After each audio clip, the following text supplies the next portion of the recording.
Isang umaga, isang lalaking nakasuot ng suit ay nakaupo sa kanyang kotse at binuksan ang glove box. Kinuha niya ang isang shotgun shell mula sa isang kahon at inilagay ito sa kanyang bulsa ng shirt. Ilang sandali pa, pumasok siya sa isang tindahan ng mga armas, humingi ng 20 gauge shotgun, inilagay ang shell at gumawa ng isang mahirap na desisyon.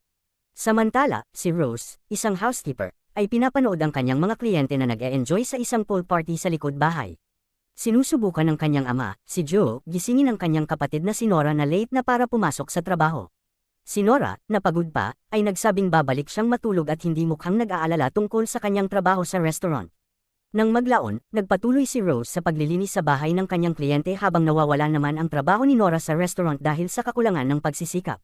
Sa tindahan ng mga armas, nakipag-usap si Officer Mac sa mga empleyado tungkol sa nangyari. Ipinaliwanag ng may-ari ng tindahan na ang lalaki ay pumasok gamit ang sarili niyang bala at sinaktan ang sarili. Habang nadismaya, sinabi ng may-ari na kakailanganin niyang kumuha ng clean-up crew dahil sa kalat. Nang gabing iyon, lumabas si Rose mula sa shower, binasa ang mga positibong affirmation na isinulat niya sa isang postcard at binigkas ito ng malakas. Di nagtagal, dumating si Nora sa bahay ng kanyang kapatid upang alagaan ang kanyang pamangkin na si Oscar habang ang kanyang kapatid ay pupunta sa klase. Mamaya, sa gabing iyon, nagbihis sina Mac at Rose matapos magkasama sa isang motel room, na ibinunyag na nagsinungaling si Rose tungkol sa pagpunta sa klase at lihim na nakikipagkita kay Mac. Inisip ni Mac ang crime scene sa tindahan ng mga armas at binanggit na ang mga cleaning services ay may mataas na singil sa ganitong mga sitwasyon. Nang tanungin ni Rose kung nandoon pa ang katawan ng dumating ang crew, ipinaliwanag ni Mac na nililinas lang nila ang kalat. Ibinilin siya. Iminungkahi ni Mac kay Rose na isaalang-alang ang ganitong uri ng trabaho dahil maaaring magamit ang kanyang karanasan sa housekeeping. Nasaktan si Rose at sinabi na kaya niyang gawin ang higit pa sa paglilinis pagkatapos ng ibang tao. Humingi ng paumanhin si Mac, niyakap siya, at tiniyak na kaya niyang gawin ang higit pa. Nang sumunod na araw, narinig ni Nora ang kanyang kapatid na umuwi at mabilis na itinago ang sigarilyo sa likod ng mga blinds. Inalok ni Rose si Nora ng $10 para magbantay ng bata, ngunit tinanggihan ito ni Nora. Binanggit ni Rose na alam niyang nawala ng trabaho si Nora sa restaurant at kailangan niya ng pera. Naiinis si Nora dahil parang tinutokso siya ng kanyang kapatid, kaya't sinabi niya na hindi niya tinatanggap ang pananagutan sa sarili niyang buhay. Kinabukasan, nakasalubong ni Rose ang bagong kliyente na si Paula at napagtanto nilang nag-aral sila sa parehong high school. Si Paula, na buntis, ay nagsabi na palagi siyang naiinggit kay Rose dahil siya ang head cheerleader at nakikipag-date kay Mac, ang quarterback. Nang tanungin ni Paula kung ikinasal ba si Rose sa kanyang high school sweetheart, sinabi ni Rose na ikinasal ito sa ibang ngunit nakikipag-date siya kay Mac ngayon. Hiniling ni Paula ang contact info ni Rose dahil gusto niyang imbitahan siya sa kanyang baby shower. Nagiging interesado si Paula sa buhay ni Rose at tinanong kung ano pa ang mga ginagawa niya. Sinabi ni Rose na kumukuha siya ng lisensya sa real estate at ang pagiging housekeeper ay pansamantala lang. Pakiramdam ni Rose na sobrang layo ng kanyang buhay sa mga tao na kilala niya noong high school, kaya't naupo siya sa kanyang kotse at pinipigilang umiyak. Bigla siyang tumanggap ng tawag na humihiling na magtagpo upang pag-usapan ang pag-uugali ni Oscar. Sa pulong, sinabi ng counselor na si Oscar ay madalas damailan ng mga bagay sa klase at iminumungkahi ang gamot o ang paglilipat sa kanya sa isang private school para sa mas nakatutok na atensyon. Alam ni Rose na hindi niya kayang tustusan ang private school gamit ang kanyang sahod.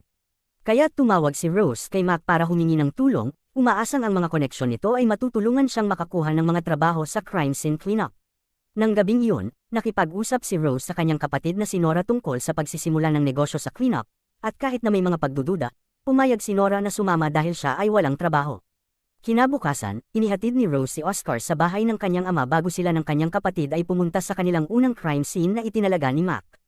Sa labas ng isang apartment building, ipinaliwanag ng may-ari na nagkaroon ng domestic dispute at pinutol ng isang babae ang daliri ng kanyang asawa.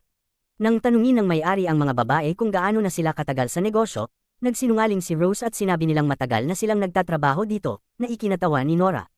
Maingat na pumasok ang dalawang babae sa apartment at nagsimulang linisin ang dugo sa mga dingding ng banyo.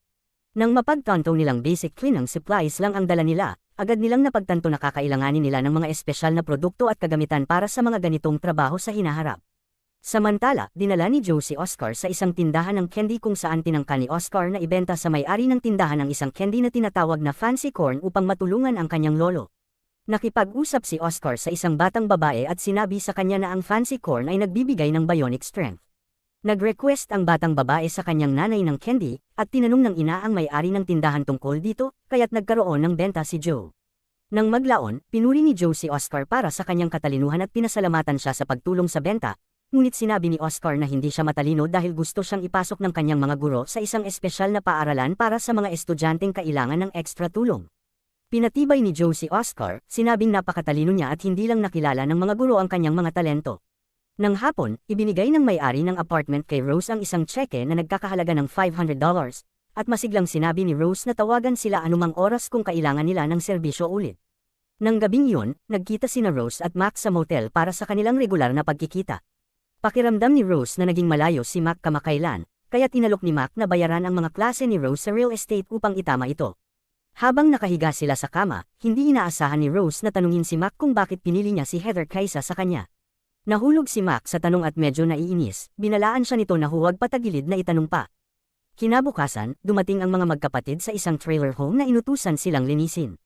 Habang nahihirapan silang buhatin ang isang maruming kutson papunta sa dumpster, hindi sinasadyang binitiwan ni Rose ang dulo nito na nagdulot kay Nora na mahulog sa isang kaina hinalang mancha. Naiinis na sumumpa si Nora sa kanyang kapatid at tumangging tulungan siyang buhatin ang kutson hanggang sa huli. Ngunit natawa si Rose at sinabi niyang nag-overreact lang si Nora dahil ang kalat ay madaling malilinis. Samantala, nakita ni Joe si Oscar na gumagamit ng binoculars at tinanong kung saan ito nakuha. Ipinaliwanag ni Oscar na nakita niya ito sa isang closet sa bahay ng kanyang lolo.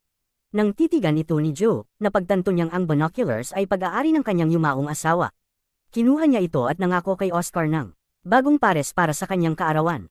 Mamaya, nagtataka si Nora kung tila hindi ba magaspang na itapon lang ang mga gamit ng yumaong babae sa mga trash bag na parang binubura nila ang alaala nito. Habang naghuhukay sa mga bag, nakakita siya ng isang driver's license at larawan ng isang babae na sa tingin niya ay anak ng babae. Sinabi ni Nora na kung sila ang anak ng babaeng iyon, gusto nilang malaman kung ano ang nangyari sa kanilang ina. Sumagot si Rose na hindi ito mangyayari sa kanilang pamilya dahil hindi papayag ang kanilang ina na umabot sa ganitong kalagayan. Nang gabing iyon, tiningnan ni Nora ang mga larawan at nalaman na ang pangalan ng anak ng yumaong babae ay Lynn Wiseman. Kinabukasan, bumisita ang mga magkapatid sa isang janitorial supply store at nagtanong kay Winston, ang may-ari na may isang braso, para sa mga payo. Tinuro ni Winston ang mga basic na produkto at kagamitan na kakailanganin nila. Habang nandun, narinig nila si Carl, na may-ari ng sariling crime scene cleanup business, na nagsasabing narinig niya ang tungkol sa ilang mga amateur na matagal nang gumagawa ng ganitong trabaho ngunit kailangan pa rin ng tulong. Nang umalis si Carl, napagtanto ni Winston na maaaring ang mga babae ang tinutukoy ni Carl, kaya't binigyan niya sila ng mga binder na naglalaman ng mga rules at regulations para sa crime scene at biohazard cleanup. Sa sasakyan, tinanong ni Rose ang kanyang kapatid na magbantay kay Oscar sa gabing iyon dahil may klase siya, ngunit alam ni Nora na makikipagkita si Rose kay Mac, kaya't diretsahan niyang sinabi kay Rose na buntis na naman ang asawa ng pulis at hindi siya iiwan ni Mac para sa kanya. Nang maglaon, tinutukan ni Nora ang address ni Lynn sa elevator at sinundan siya habang papunta itong magtrabaho. Isang sandali, pinigilan ni Lynn ang elevator at tinanong si Nora kung bakit siya sumusunod sa kanya. Nakaramdam ng guilt si Nora at nagsinungaling na nagkataon lang na pareho silang pumasok sa parehong gusali at hindi siya sumusunod. Nang maginhawa si Lynn, napansin niya ang mga ugat sa braso ni Nora at iminungkahi na mag-donate siya ng dugo sa kanilang blood bank. Nang gabing iyon, nakahiga si Rose sa kama ng motel, malungkot at nagtataka kung bakit hindi dumating si Mac. Samantalang si Nora ay nakatagpo ng isang lumang lunchbox sa ilalim ng kanyang kama at malungkot na tinitigan ang isang larawan ng kanyang yumaong ina kasama sila ni Rose noong bata pa sila. Ilang araw ang lumipas, dumaan si Rose sa janitorial supply store at ipinakita kay Winston ang mga bagong business card para sa Sunshine Cleaning. Pinuri ni Winston ang pangalan ng kanilang negosyo, sinabing may magandang positibong epekto ito, lalo na't isinasaalang-alang ang likas na trabaho nila. Iminungkahi ni Winston na i-market nila ang kanilang serbisyo sa mga funeral homes, property managers, at insurance companies dahil maaaring magbigay ang mga ito ng maraming trabaho. Nang malaman niyang wala pa silang bloodborne pathogen certification, inalok ni Winston na ipa-sign up sila para sa seminar. Kalaunan, bumili ang pamilya ng isang gamit na van upang mag-transport ng mga kontaminadong materyales papunta sa incinerator. Sa mga sumunod na linggo, lumago ang negosyo ng magkapatid at natututo sila ng higit patungkol sa tamang crime scene cleanup. Dahan-dahan nilang binibili ang mga espesyal na kagamitan na kailangan nila upang mapadali ang kanilang trabaho. Isang gabi, habang ni-review ni Rose ang mga liham, nahanap niya ang isang imbitasyon sa baby shower ni Paula.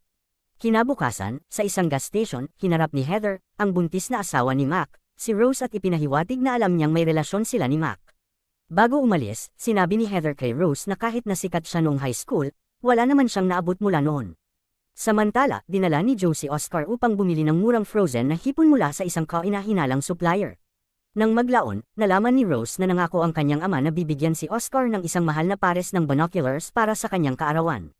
Bagamat sinubukan ni Rose na sabihin kay Oscar na hindi laging praktikal ang mga pangako ng kanyang lolo, naniniwala si Oscar na matutupad ito sa kanyang kaarawan. Isang araw, nagpunta si Nora sa blood bank upang mag-donate, kahit na natatakot siya sa karayom. Pagkatapos, inimbitahan niya si Lynn sa isang party na inorganisa ng kanyang kaibigan, at sa kanyang gulat, pumayag si Lynn. Nagkaroon ng malalim na pag-uusap ang dalawang babae tungkol sa kanilang magkaibang pananaw sa droga. Nang itanong ni Lynn kung si Randy ang boyfriend ni Nora, hindi malinaw na sumagot si Nora matapos makita si Randy na nakikipag-usap sa iba. Nang maglaon, lumapit si Lynn at kumuha ng isang piraso ng candy mula sa kwintas ni Nora, na nagpasakit kay Nora at nagpaparamdam ng kalituhan at paggamit, dahil nagsisimula na siyang mag-alaga sa kanyang bagong kaibigan ngunit hindi pa nito nasasabi ang tunay na dahilan kung bakit niya nais makilala si Lynn. Nang gabing iyon, habang nakaupo si Nora kasama si Randy, napanood niya sa isang news report ang isang driver na bumangga sa isang auto shop na nagdulot ng isang fatal na aksidente. Hindi nagtagal, dumating ang mga magkapatid sa crime scene, kung saan nagpalitan ng mga hindi komportableng sulyap sina Rose at Mac ngunit hindi nag-usap. Pinatibay ni Rose ang isa pang officer na nagsabing tinawagan sila ni Mrs. Davis upang linisin ang den kung saan pumanaw ang kanyang asawa. Nang makita kung gaano kalungkot ang byuda, inalok ni Rose na makipag-upo sa kanya sa porch, at pinahahalagahan ito ni Mrs. Davis. Samantala, pumasok si Nora sa den at nakita ang isang upo ang tinamaan ng dugo sa isang sulok, na nagpaalala sa kanya ng isang araw noong mga taon na ang nakalilipas ng sila ng kanyang kapatid ay naglalaro sa yard gamit ang sprinklers. Nang hapon, sinubukan ni Joe na magbenta ng hipon sa isang Mexican restaurant ngunit tinanggihan siya ng may-ari. Pagkatapos, dinala ni Nora si Lynn sa isang paglalakad sa ilalim ng mga riles ng tren at nagsimulang magbukas tungkol sa tanging yumaong tao na nakita niya, ang kanyang ina. Ibinahagi ni Nora na hindi siya masyadong nakakaalala ng marami tungkol sa kanyang ina dahil pumanaw ito noong bata pa siya. Bago dumaan ang tren sa itaas, umakyat si Nora sa mga trestles at tumayo sa ilalim ng platform habang dumadaan ang tren sa itaas niya. Sumigaw siya ng malakas habang nararamdaman ang pagyanig ng mga riles sa paligid niya. Noong mga taon na ang nakalipas, natapos ang kasiyahan ng magkapatid sa yard nang makita nila ang katawan ng kanilang ina sa bathtub, isang alaala na maghahantong sa kanila pareho hanggang sa katapusan ng kanilang buhay. Kasabay nito, umiiyak na tinatapos ni Rose ang relasyon nila ni Mac, na pagtanto niyang hindi siya iiwan ni Mac para sa kanya. Sa araw ng baby shower, tumanggap siya ng tawag mula sa isang kumpanya ng insurance na humihingi sa kanila ng cleanup job dahil hindi magagamit ang kanilang regular na team. Kahit na nakumpirma na niyang dadalo siya sa party, tinanong niya si Nora kung maaari siyang magsimula ng trabaho mag-isa hanggang makapunta siya. Iminungkahi ni Nora na i-skip na lang ni Rose ang baby shower, lalo na't ang pagtatrabaho sa insurance company ay maaaring magdala sa kanila ng mas maraming oportunidad, ngunit sinabi ni Rose na kailangan niyang unahin ang paggugol ng oras kasama ang kanyang mga kaibigan mula high school. Sinubukan ni Rose na ihatid si Oscar sa bahay ng kanyang ama, ngunit abala ito sa pagtatapon ng mga hipon na hindi nabenta. Walang ibang opsyon, hiningi ni Rose kay Winston na bantayan ang kanyang anak ng ilang oras, at pumayag naman siya. Nang maglaon, dumating si Nora sa bahay at nagbukas ng mga kandila sa ibabaw ng dresser upang matakpan ang masamang amoy sa kwarto. Sa baby shower, nakipag-usap si Rose sa mga bisita tungkol sa kanyang bagong negosyo sa paglilinis. Nang tanungin nila kung na-enjoy ba niya ang trabaho, ngumiti si Rose at ibinahagi kung gaano kahalaga para sa kanya na matulungan ang mga taong nakaranas ng matinding pagkawala. Samantala, tumakbo ang isang kuting mula sa ilalim ng kama, na nagulat kay Nora. Nabangga siya sa dresser at natamba ang mga kandila. Inisip niyang maaaring alaga ng kuting ito, kaya tumakbo siya palabas at nakita ang kuting sa ilalim ng van. Ngunit sandali lang, napansin ni Nora ang usok na lumalabas mula sa bintana ng kwarto at napagtanto kung ano ang nangyari. Sinubukan niyang apulahin ang apoy, ngunit walang nangyari at mabilis kumalat ang mga apoy sa buong bahay. Nagulat si Rose nang makita ang bahay na nasusunog. Humingi ng tawad si Nora, ngunit iginiit ni Rose na kailangan ng pananagutan. Kinabukasan, sinabi ni Rose kay Winston ang tungkol sa sunog at kalaunan nakipag-usap siya sa kanyang ama tungkol sa utang na $40,000, ngunit sinabi ni Joe na hindi kayang bayaran iyon ng house cleaning. Inamin ni Nora kay Lynn na gusto niyang makipagkita sa kanya upang pag-usapan ang pagkamatay ng kanyang ina, ngunit nagalit si Lynn, iniisip na interesado si Nora sa kanya ng romantiko.